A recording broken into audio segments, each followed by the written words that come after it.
Hi, everybody. Welcome to the Millennials Think Tank. Tonight we tackle an enormous topic, globalization and connectedness. And we really want to get a millennial perspective of what globalization means, and if I can say that word the whole way through tonight without messing it up. Globalization, technology, and how it's impacted how we see ourselves as a global village. And basically we want to get our panelists sort of perception of what it means. So I'm going to start with a basic, enormous question and then have everybody introduce themselves and weigh in. The way I see globalization, not just me, but I think the way it happened, is that it started with trade. Does anybody know where that's coming from? Anyway. Okay, so globalization to me started in the 90s with NAFTA, and really when global trading opened up in a big way, at least from the U.S. perspective. But then with the rise of the internet and with technology and social media, it seems to have started traveling at warp speed. So I know lots of companies, I mean DJ's company and our company in particular, we have a lot of friends who built virtual companies where they hadn't even met in real life. I mean, Hesse and I didn't meet each other for over a year into the founding of ARC. And DJ, I don't think you've met all of your partners in real life, or you haven't all been in the same room together at Steam Feed. I've only met Jerry so far. Daniel and I, who originally co-founded the company almost 2 years ago, have not met yet. Yeah. So that's one, some small examples of how it works. My real question is, has globalization and technology joined together? Has that diminished national borders? And what does it mean? What does globalization mean to you in your life? Do you feel like you're a member of a global village? It's such a corny way to say it, but I wonder if it has diminished our feeling of nationalism, or ramp that up, and how you see globalization impacting your life. So what I'm going to do is have everybody introduce themselves, and then DJ, I'm going to start with you on that question, but just quickly tell us who you are, where you fall on the millennial spectrum, are you an old millennial or a young one, and then what you do. All right, I'm DJ Thistle, one of the co-founders of SteamFeed.com. I think I'm the last year of a millennial. I'm 33, so I actually didn't realize I was a millennial until like about a year ago when I kept reading all those articles about millennials being so lazy, and I was like, yeah, they are. And I was like, wait a minute. I guess, all right, so to answer your question, I think it's impacted my life in a way as I'm getting older and I'm connecting with people around the world. I'm realizing that I'm establishing really good relationships with people around the world, not just people in my direct community physically. And I think that's impacted things that I'm purchasing, things that I'm recommending, and all that. Tell us a little bit about Steam Feed though, and I'll have each of you introduce yourself and weigh in on this too. So I know I'm a Steam Feed author. But so is Hesse, but I know you have people from Australia and all over the place. So tell us just a little bit about what it is for people who don't know. All right, so SteamFeed is it's a social media marketing technology blog where we've got about 60+ authors from around the world who weigh in on the trends of social media and marketing today. Basically, we didn't intend to really be global. I mean, I guess. We had the U.S. and Canada starting out, but it just happened that way, and it's been fantastic. I mean, we have a couple people from India, Israel, Australia, England. I mean, we got people all over Asia. It's been incredible. I didn't realize it was that broad. Wow, what a great snapshot for what we're talking about tonight, because that certainly wouldn't have been possible without technology. Okay, Hesse, introduce yourself really quickly. Okay, Hesse Jones, CEO of our company. Well, you're allowed to weigh in too. Yeah, I kind of want to respond to maybe even ask DJ a question on that, because as the fact that you're making these connections worldwide, and the fact that there was really no impetus to what do we say? There was no intention to be as big as you are. Like how long did it take you to scale to where you are today? Well, I mean, we started the company almost 2 years ago. I mean, we're celebrating. I mean, Daniel and I met basically about 25 months ago, And then we started the company within about 6 to 7 weeks later, after we started kind of kicking around the idea. So I mean, it kind of ramped up quickly, much faster than I anticipated. But I think with our goal of finding the best people out there with real experience to write for Steamfeed, sort of was like, well, I guess it doesn't really matter where you're from. I mean, if you are doing these things that you want to write about and you're a quality person, yeah, we'll take you. Okay. Muted. All right, Joe, introduce yourself, please, and weigh in on that. Yeah, sure. I'm Joe Cardillo. I'm 30, so upper spectrum of millennials. I do content and growth and analytics for startups, and I also help run a bootstrap journalism startup right now. Were you sort of just looking for each person to kind of weigh in on the initial question about and sort of what globalization is? Does it have an impact on your life? You know, how you perceive it, just from a very general perspective. Yeah, for sure. So I mean, I think it has a large impact on my professional career because I do marketing and content and communications type work. And so, I mean, over the last couple of years especially, I've sort of grown to develop relationships that are honestly largely outside of my hometown, which is Albuquerque, New Mexico. And those have become, semi-professional and even in some cases business relationships. So from a professional perspective, certainly I've started to learn from people who are not just, outside of my hometown in the US, but around the world really. I have friends that are in Canada and the UK. I know somebody from Singapore that I talk to semi-regularly about, kind of work stuff. So, my professional life has certainly been affected by that. And, I also think sort of my awareness of the international, kind of the way that the international sort of global perspective affects our lives has certainly widened since I was a kid. Yeah. Okay, and Kayvon, introduce yourself and give us your thoughts as well. I'm Kayvon Asamani. I'm 18. That's like all I have as a title. And no, tell them what you're doing and where you're headed in your internship and all that. You have a lot more. And you're a musician. Okay. Yes, I make music. KayvonMusic.com, by the way, if you're interested. And I'm going to University of Pennsylvania starting on Monday, this upcoming Monday. University of Pennsylvania, Wharton School of Business. I make music, and I'm working on some other business stuff, but we'd be here forever if I talked about it all. So that's me. And as far as globalization, I was just at a international conference in D.C., and there were like 400 kids there, 400 people there, ages 18 to 30, so all millennials, and it was about like 400 kids representing 50 countries at this conference, and like I became friends with a lot of those people. And by the end, when we were talking about ways to stay in touch, after that conference, nobody was asking each other for phone numbers, obviously. We were asking each other for Facebook names, WhatsApp numbers, and, Viber and things like that, ways that we could get in touch with each other without having to pay a thing and, stay in open lines of communication. So I definitely think that globalization has impacted the relationships that we have today, the people that we choose to hang out with and talk to, and like I got 100 extra likes on my music page just from like them like being my friends and then spreading it out to their friends and wherever countries they're from. So I thought that was like just one example to illustrate how globalization is real. And then I also wanted to touch on something that you mentioned in your question, Amy. I don't think anybody else answered it, but you talked about like diminishing nationalism, or gaining nationalism. Or does it push people to feel like they're losing their national identity and then push it? Right. That's what I wonder. Yeah. Right, and it's a perfect time to ask that question because like the World Cup just happened and everything, and I was talking to them and I was thinking like sometimes I watch the World Cup with a bunch of people who were like dual citizens like me, like I'm Iranian and American, and then like I had some friends who were born in like other countries, and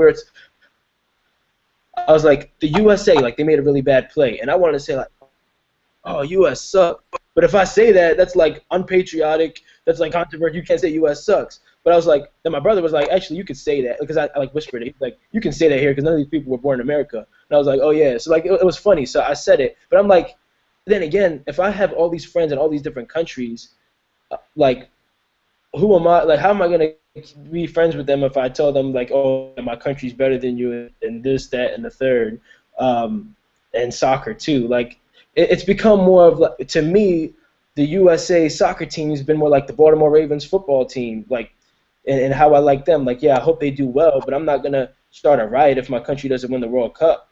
You know what I mean? So I think it's made me more open-minded. I don't want to say it's made me less patriotic, but it's definitely like made me, appreciate other cultures and other countries and not be so selfish about the one that I live in. That is very interesting, and I think about it from a perspective that when before the social networks in particular, if you did have that experience and meet all those people, when I was your age, I went to some Rotary conference when I was still at the Hershey and met all these interesting people, and of course we lost touch over the years, and that happened. So I get that. That is a great example of it being present in your life. Can I just say something as a Canadian, and especially when we talk about sports, World Cup, Olympics, and everybody knows that once that stuff hits, like the United States and every American is very, very nationalistic. Oh, you can't say anything after the hockey. The hockey, you guys were ridiculously obnoxious. Okay, that's hockey. Lindsay, if you're watching, no, seriously, Canadians in hockey are about as nationalistic and in your face as anything. Yeah. Okay, no, I'm talking about in general. But Essie, why can't we be? There's nothing wrong with we be? No, but you know what? When you're outside looking in, it becomes it's almost like a badge that you guys wear. Okay, hold on one second, because this is going to be part of the cultural discussion. I don't want it to get off the rails, but I have to say this: that I've lived in I've lived in quite a few different countries. I lived in Denmark for a while. Denmark is one of the most proud, not obnoxious, but very proud of their heritage. You think we have a lot of flags? They put their little Dannebrog flag in every sandwich you eat, right? It's just, I think that it looks different when it's us because it's sort of our reputation and we win a lot. I don't know that it's fair to say that we're more obnoxious about it. We do, because we're bigger. Okay, look at the Olympics. We win a lot of medals. Yes. We're a bigger country with more wealth. I don't think it's a lot more than that. But anyway, I don't want this to get derailed into... No, and that's fine. I just want to give perspective as the only Canadian on this panel, okay? Okay, yeah. I'm done. Go ahead. Okay, but Kayvon just said he's Iranian and American and wanted to say the U.S. sucks for fun in a sporting event. Exactly. So, and I think that should be okay. I think that should be okay. And I think that I think the point you brought up, though, Kayvon, is that is this connectedness and this learning about other people that live other places makes it more okay. I think we're seeing something develop. I hope. Okay, Kieran, can you talk or not? Okay, Kieran, seriously, you're in trouble. All right, Jillian, please tell me your technology's working. Oh, didn't we skip Tiffany? No, you are first. You don't worry about the order. I do the order. You come next. You do that every week. Okay. You at the very end in the role, because Tiffany's like right in front of me, so I was just like following along. So I guess you want? Okay, I'll have Tiffany go so Jillian can prepare herself. All right, Tiffany, introduce yourself and then tell us your take on what we were just talking about. I can't hear you now. Are you muted? Yeah. You are muted. Okay, she's muted. Yeah, sorry. Okay. Tiffany Daniels, one of the older millennials. I'm 30. And regarding globalization, I really was kind of thinking about that this week, and I think that it has both helped grow some of the nationalism, at least for the places that I've lived and the people that I've been around, but also diminish some of the walls. A lot of that, I think, is also because we have access to far more media and more news about what is going on around the world. Instead of a major riot that we only hear about once, we are exposed to day-to-day updates of major events, as well as some of the more human interest stories that we may never have had access to before. And I think that is helping us kind of make more correlations and things that we necessarily experience in the U.S. or anywhere else, but as I'm American, what I experience in the U.S. and being able to directly tie that as something similar or something that I simply can't ever imagine, and being either more thankful for or jealous, depending on the situation. So for me, outside of being able to do business and make friends and travel internationally a little easier, having access to more information on a day-to-day, if not second-by-second basis, has kind of helped open my eyes. Okay, so tell me about it making nationalism I guess nationalism is the right word, because Kayvon, you brought up the word patriotic. I don't think nationalism and patriotism are necessarily one and the same. And I know that, you know, when I was living abroad, which was a long time ago, but it's when American culture really started to permeate every other culture. And I remember France in particular was just freaking out about restaurant chains and losing, you know, a lot of French culture because food is so, you know, closely tied to their national identity. And I understood it. And so I wonder, is that what you, when you talk about seeing more nationalism, is that what you mean? Like sort of people being afraid of losing a cultural identity if we become global citizens? I think partially, but I think also kind of on the flip side, and I may take a very unique view for multiple reasons, but being an American has a very specific meaning for some, but that's never stopped people from being a German American or a Mexican American or whatever they were able to trace their family back to, however many generations that may be. And having more access and being able to either physically travel more or virtually travel more, I've seen far more people in my life starting to truly embrace the other part, the ex-American. And so it's building their personal nationalism for wherever their heritage came from to the melting pot that we've all become. Because I kind of laugh when we talk about the Olympics. We're larger and we have more money, but we also have a mix of everyone. And I think some of those strengths, those physical strengths and other things, we kind of get the benefit as the U.S. of having more individuals with diverse backgrounds to pick from to uplift to our Olympic team than some other areas. You know, this whole thing about the melting pot, can we sit on that one for a while? Because it is different. It is different now, and I think the way that people have kind of accepted the diversity is so much different than before. I don't even know the stats in the next 10, 15 years where there's going to be so much mixing of races. Well, I'll tell you the stat. The millennials are 26%, I think, Latin. I know that millennials are intermarrying racially intermarrying at a rate of about 35%. So it's transforming anyway who we are. Yeah. Exactly. But so that's what you meant? Yeah, those kind of well, the idea is that now, like, it's going to be a true melting pot because in the next, let's say, decade or so, it's going to be really difficult to identify people's origins just because of the mixing of cultures. And do you think that'll make them want to do it more? Because, you know, it's funny, in America we've always sort of called ourselves a hyphenated something. I remember when I was flying to Scotland, my first de-embarkation card, and it said, "What nationality are you?" And I almost wrote Irish. Never been to Ireland in my life. You know, I'm here 4 generations. But it's just the way we identify, and I realized, oh my God, you're a Yank. Like, so maybe we'll be Americans now. Maybe we'll finally be Americans. That's interesting. As I'll get. Can I say something? Yeah. Can I speak to that though? Yeah. Like, I agree. Like, I'm building off the melting pot thing. Yeah, we're gonna keep mixing, and like you said, everybody's a Iranian American, Mexican American, German American, Irish American, whatever it is, right?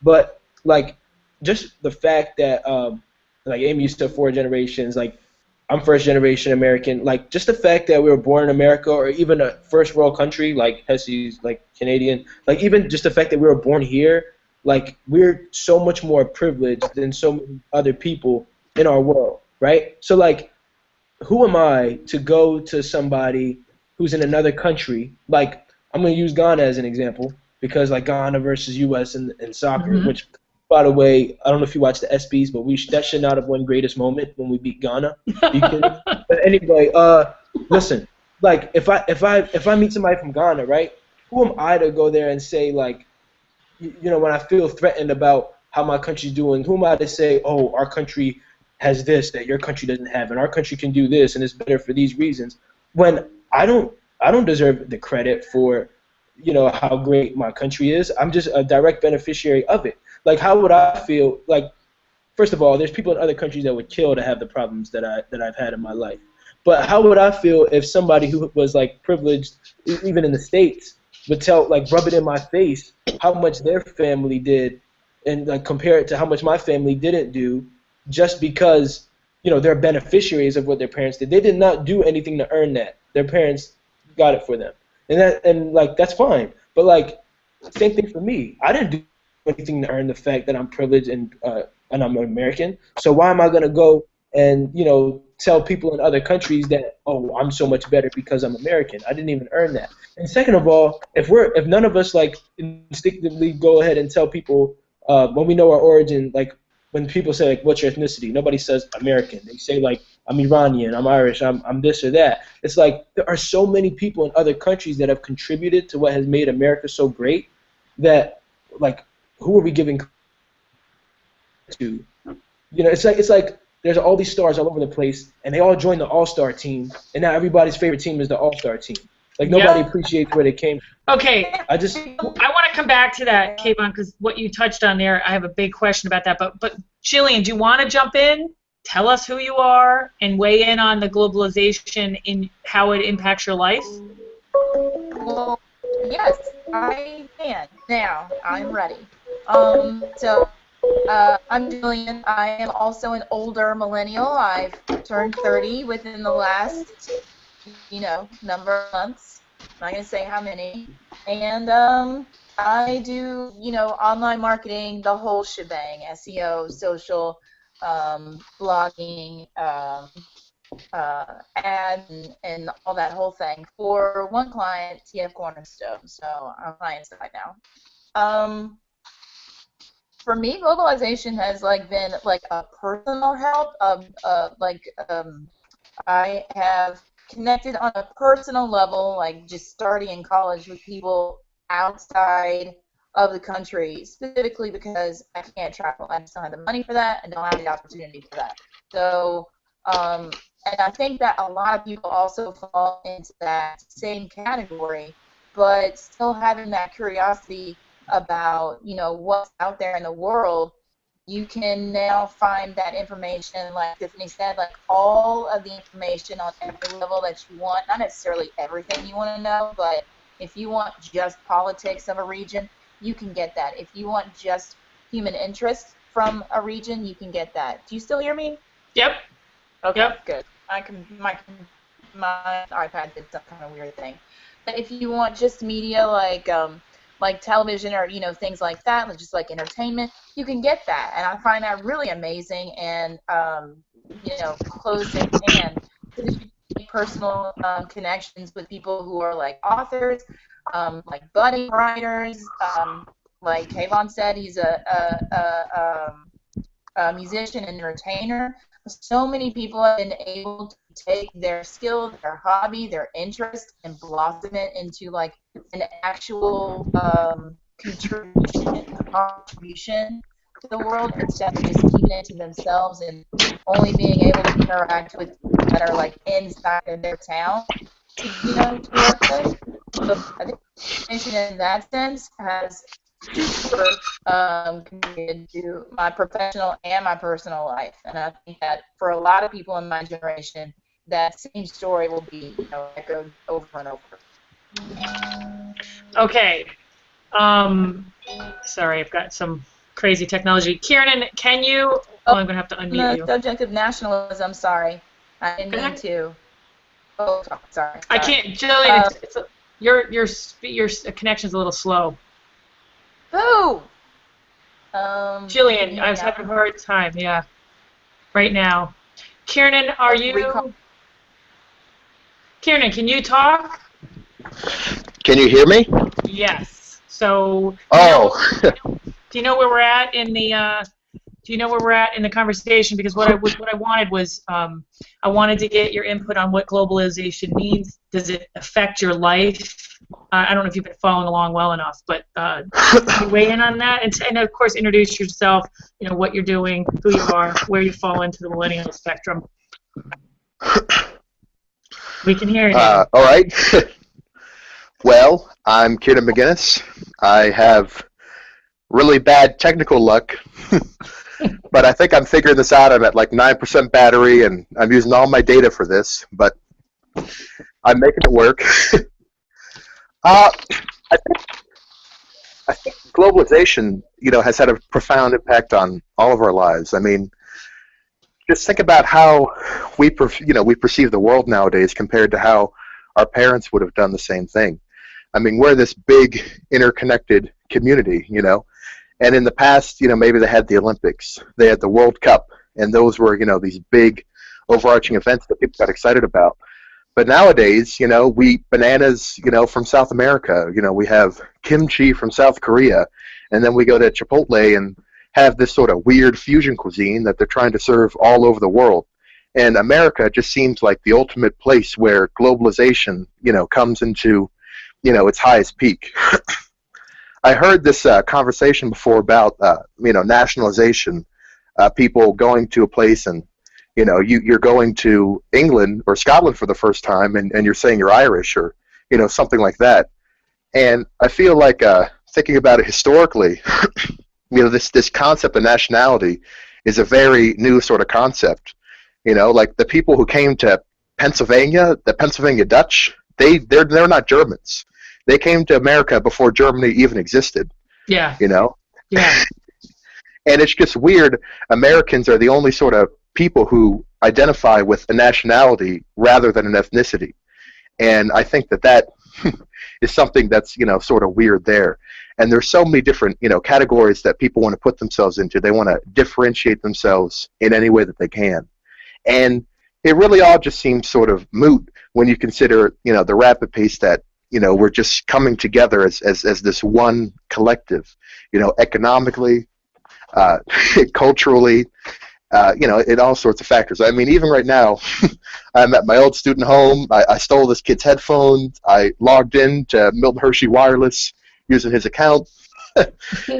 It's kind of crazy, and maybe it's irrelevant. But I feel that,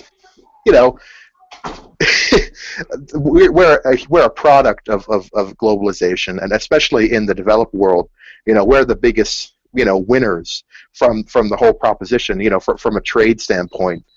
Even, when I consider it, a lot of the economic advantages that we see come as a direct result of us depriving, developing countries, for their resources or what have you. Did anybody see that study a few weeks ago? I think it was on the BBC or maybe it was on Russian television, and they were talking about actually inequality. How inequality is on the rise in America, but it's actually dissipating everywhere else in the world. And I think that's very peculiar. Does anybody think anything about that? Yeah, I actually want to talk about this exactly because one of the questions I want to ask, and Kayvon touched on it too, when he said, who am I to tell someone from Ghana, who am I to take credit for anything? But what I want to talk about in that respect, and you're right, I mean, inequality in the U.S. as far as the distribution of wealth is like it's never been before, but then Mexico, for instance, is doing better because of globalization. But what I wanted to ask you guys, because this plays into it, on the first hangout we did, where we tackled stereotypes, Kieran, you brought up the Made in the USA and when did that stop being important? And I could not been able to stop thinking about that because it surprised me that came out of a millennial, because I think of you guys as more global citizens. I stereotype you in that role, and I thought we talked about it briefly then, and this is the question. So if we're global citizens, right? Then everybody deserves a shot at some of the opportunities we have, right? Yes. And when we talk about social responsible companies, like League is what we specifically talked about, Kieran, in that hangout was. So League Collegiate Outfitters is a client of our company. Drew Wolf, who's the founder, went to Milton Hershey. I've known him forever. They built this incredible company. $30 million in revenue. And 4 years ago, they set up their own factory in El Salvador, partly out of frustration with the apparel industry and all the chaos, and also because of disgust with the way the apparel industry was run. So now they own this place. These employees are employees of theirs. It's called League Central America. It's a separate entity, but it's owned by the same two people that own League Collegiate Outfitters. And they pay a fair wage, and they have all sorts of social programs, adult education.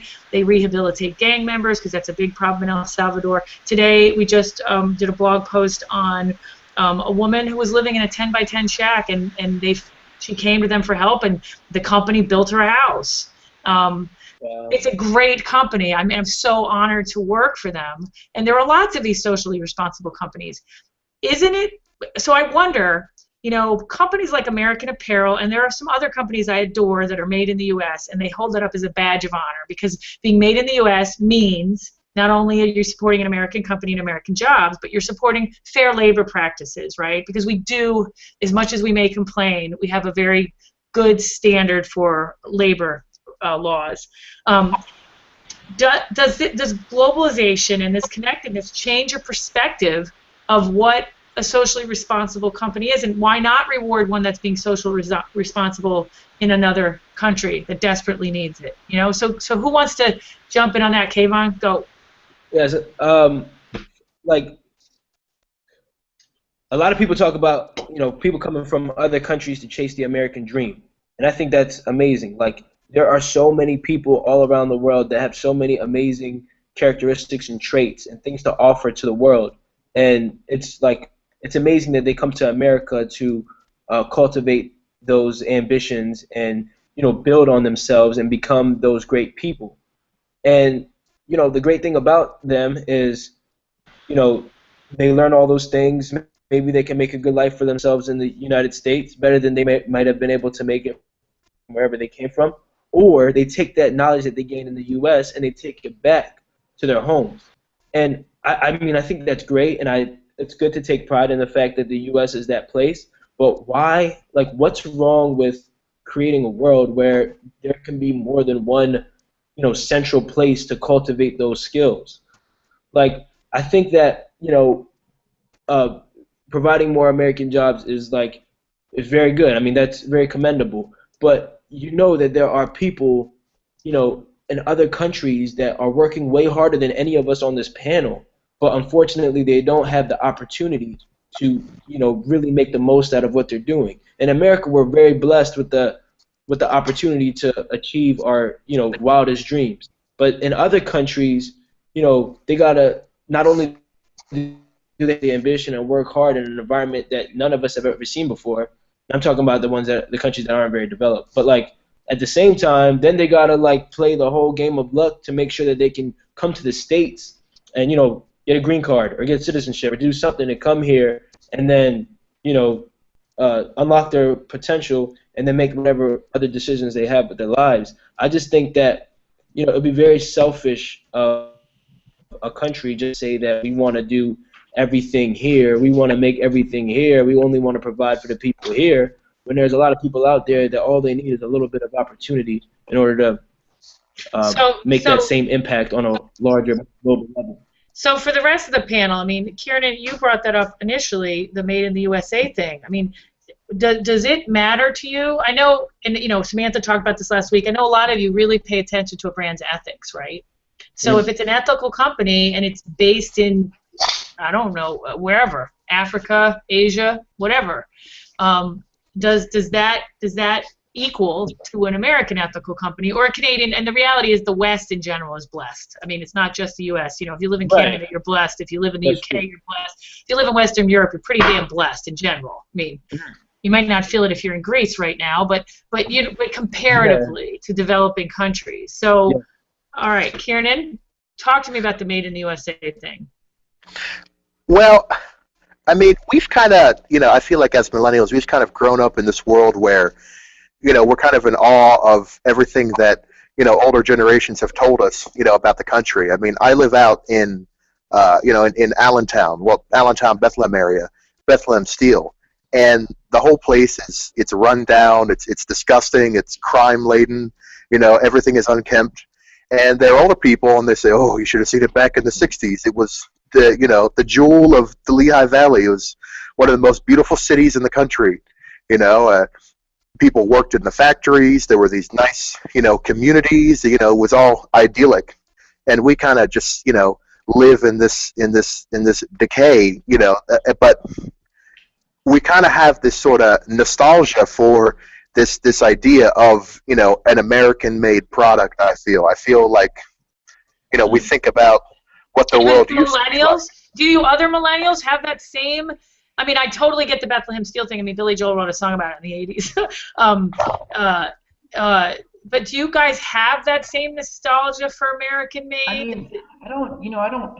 I mean, first of all, it's really complex, right? And so, I mean, I think, we've talked a little bit in the last few Hangouts about, kind of the level of transparency, particularly that the web brings to our generation. And so we don't necessarily get to go for the simple solutions. Or if we do, we're often presented with alternate perspectives. Because Made in America is not like something you can just sort of, I think, just champion and say that it's all good and there's no kind of relationship between. Even if something is made in America, where were the parts made before they got there? Is it completely made in America? A lot of business is sort of hybrid or mixed, right? So there are a lot of sort of questions.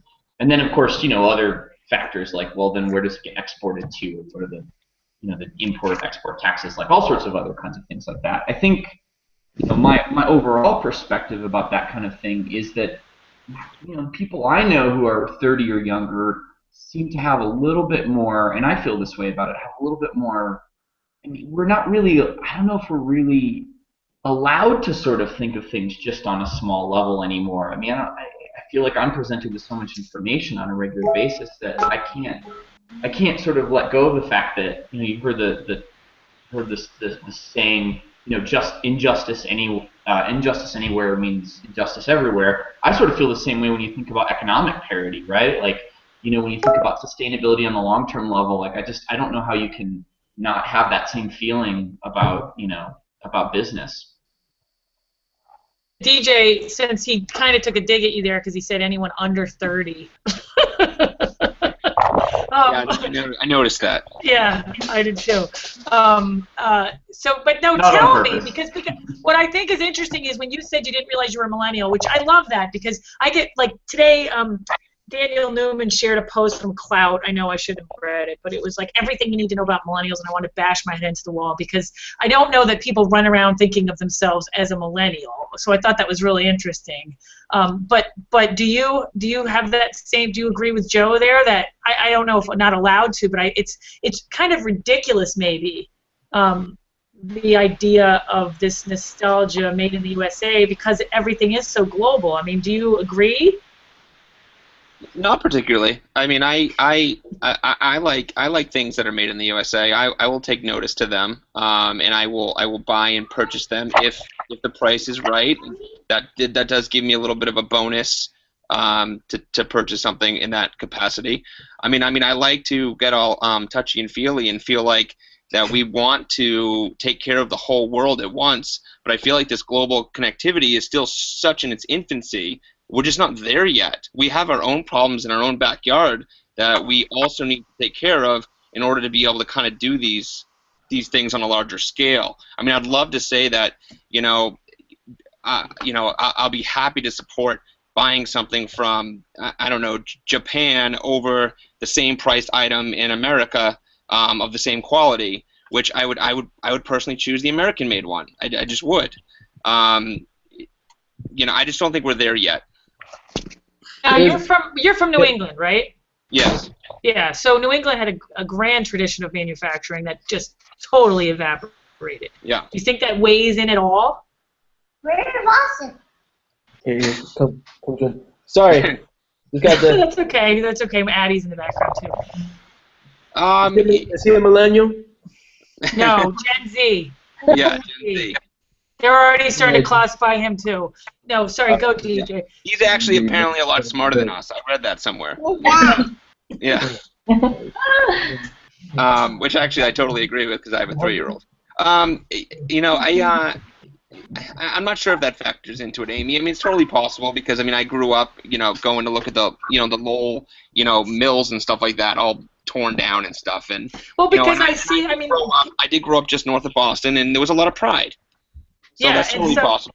And I see that connection with what Kieran said about, I mean, I lived in Boston for 10 years. I'm really familiar with, you know, even the Malden Mills story, you know, and Kieran has a similar reaction, I think, to this nostalgia, and he is living in Allentown, where you have this, it's very, very similar. The difference in New England is that other industries rose up, you know, technology, banking, and other things that sort of helped. Yeah. New England stay. I mean, nothing is replaced what was in Bethlehem Steel. Okay, does anybody else?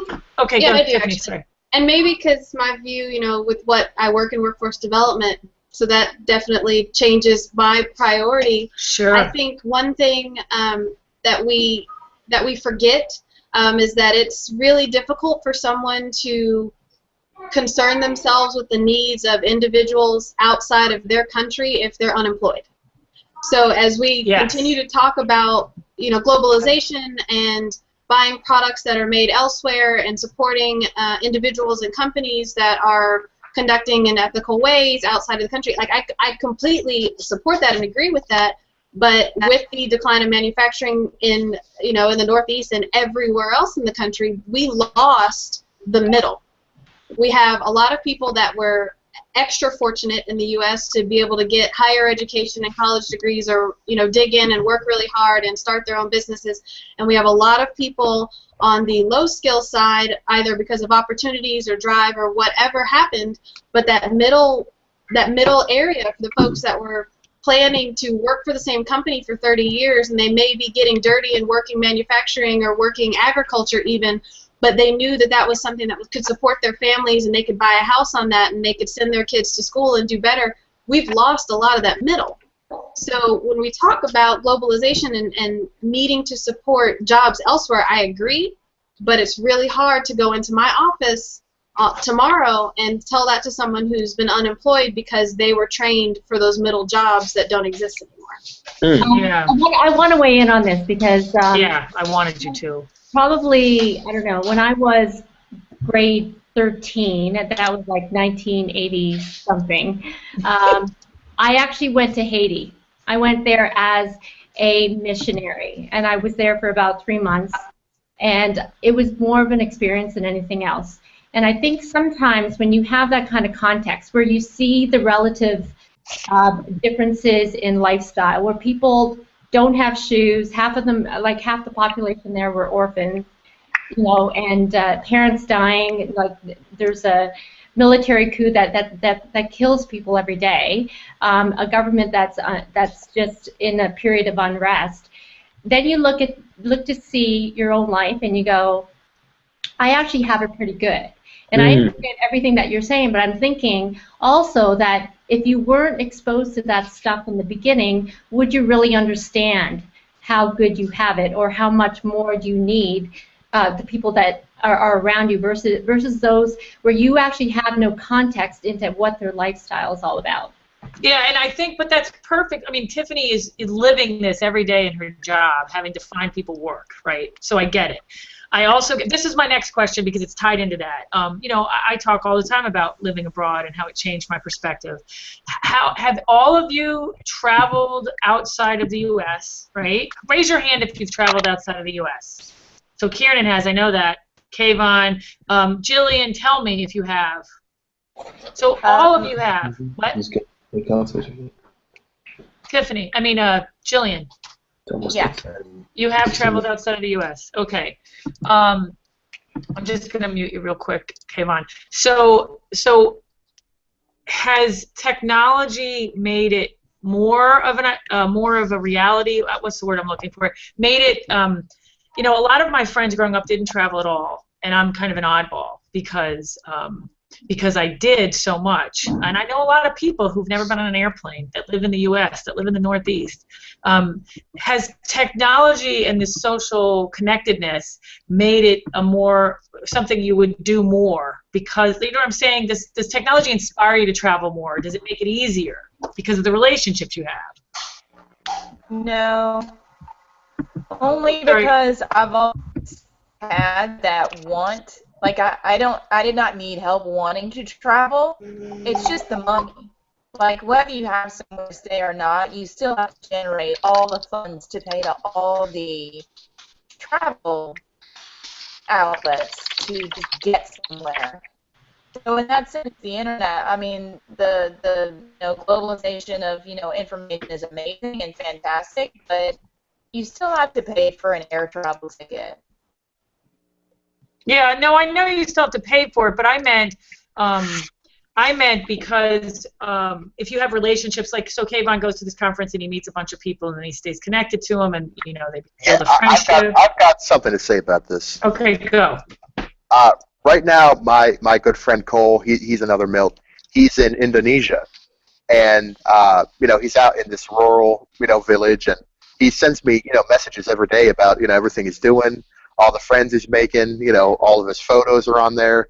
He's saying, Kiernan, we got to start an import business, and we can sell all this furniture and tchotchkes, and we'll be rich. And I'm like, whoa, chill out. And I'm thinking, I imagine if somebody had a pen pal, in Indonesia, who was working for a textile company, and he was telling them this, back in the 30s, they'd be like, "What? are you smoking some of that opium down there or something?" And I feel like wanderlust. Everybody has that. That goes through all generations. Throughout all time. There's going to be a lot of people who have, this need to travel, see things differently. But I think it all comes down to, perspective. I mean, perhaps at one point in time, wanderlust, being daring was, moving from the East Coast, to the West Coast, of the United States, or, just moving out of the town. But, in this, global, connected world that we have now, especially with the internet, I'm friends with my cousins in Italy, my cousins Pino and Annalisa, and I can watch, my little, second, well, I guess they'd be second cousins once removed, I don't even know, but I can see their little, Nobody Facebook knows how that posts. works. Yeah, and, they don't even speak English, but I can go on Facebook and I can translate it, and it's like, wow, I'm getting to know these people, this is pretty cool. And, it's one of the reasons why, I wanted to study abroad, last year. And I did, and it was great. And I think that the technology definitely, aside from other, limiting factors, especially financial, it has broadened our horizons on the types of places we can go, the type of things we can experience. And I feel that globalization has had such a profound impact on the way we view the world and the world community and the way that we experience the world. We're no longer content to just sit back and watch some story on CNN, about something going on somewhere else in the world. We feel that, we should be there. We should be feeling it. We're more of a united people. I think about, like, this whole crisis right now in Iraq.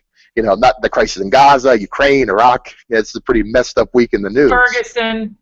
Yeah. Yeah.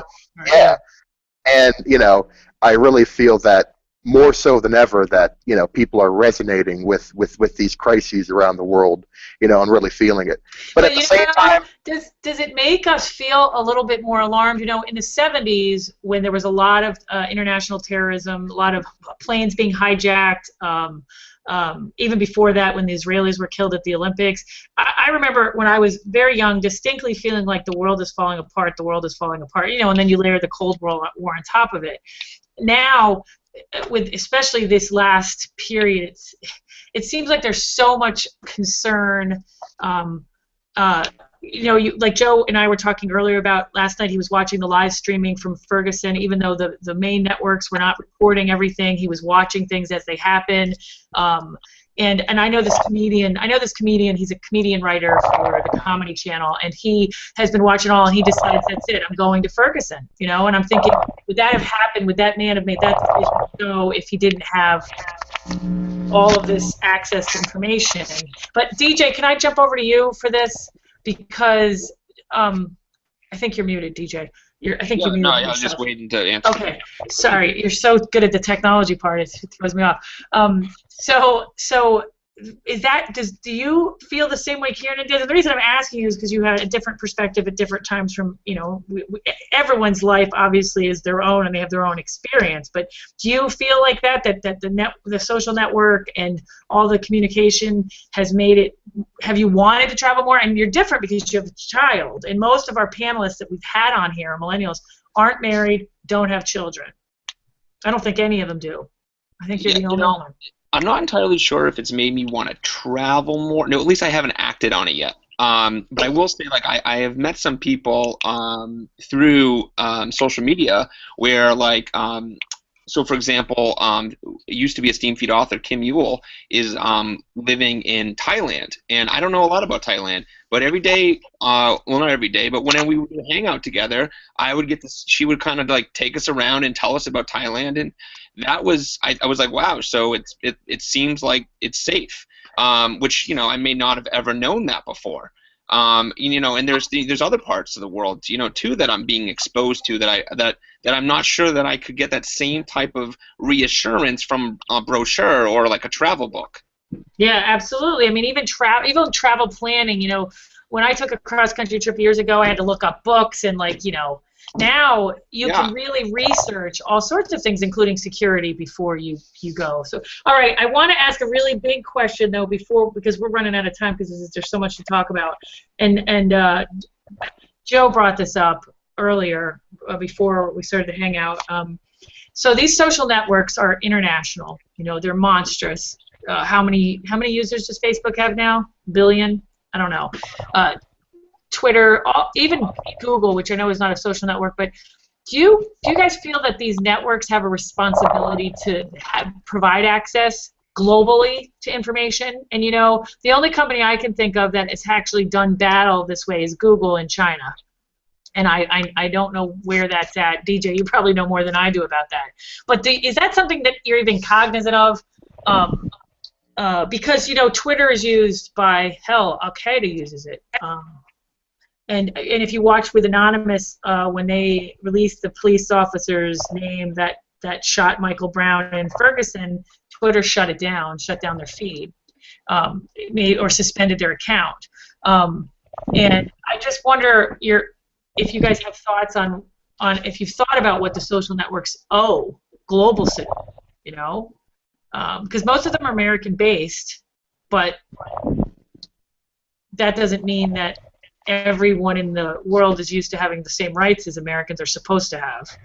Right. It's also, so they're also free, though. I mean, before we start this conversation, I think it's important to understand that those are all free. You're not paying for them. You know what I mean? You're under their network. I know, but you can choose to. I don't know if that's necessarily true. I mean, you're providing them more of a service than they're providing you. You give them. That's how I feel about Facebook. Yeah, I get that. I get that. You're giving them that information, but you're using the service. Well, yeah, but the other way that I feel is it's also, a lot of countries are reluctant to it because they don't want to adopt this American ideology. I mean, just look at, we go into a country with Coca-Cola, Levi jeans, Nike shoes, and in Italy, the culture is just completely falling apart because, these older societies aren't able to, develop the same way America is, and they don't want to. They want to keep what they've already had, and I feel like a lot of these, social media, outlets, they have a responsibility to, hold back some of what they're doing. That they're so aggressive, and they're not thinking about the repercussions, of these actions. And I feel like aggressive in what way? Well, aggressive, just, they have to be everywhere. They have to infiltrate every single market. You're saying social networks are being aggressive. Aren't they being open? I mean, I guess this is a trade-off. When there's access to information, there's also access to culture. They're not being open at all. I mean, just think about, the NSA. Who's saying? Name some. I'm talking about Google. Google reads your emails, and they try to market you products based on what the content of your email is. Of course they do. It's free. It's Gmail. That's how they make. Yeah, you don't have to use it. You're not forced to use Gmail. Yeah, but I mean, But look at us right now. I mean, what other option do we have? It's like that. We have options to do this. I don't know. I mean, I think I guess, I don't know, DJ, I'm curious to see what you think. Like, I mean, you didn't exactly sort of address it, but do you think that social media platforms like Twitter, Facebook, and then other versions that like Weibo in China, et cetera, do you think they do have any sort of responsibility to provide open access to information or not?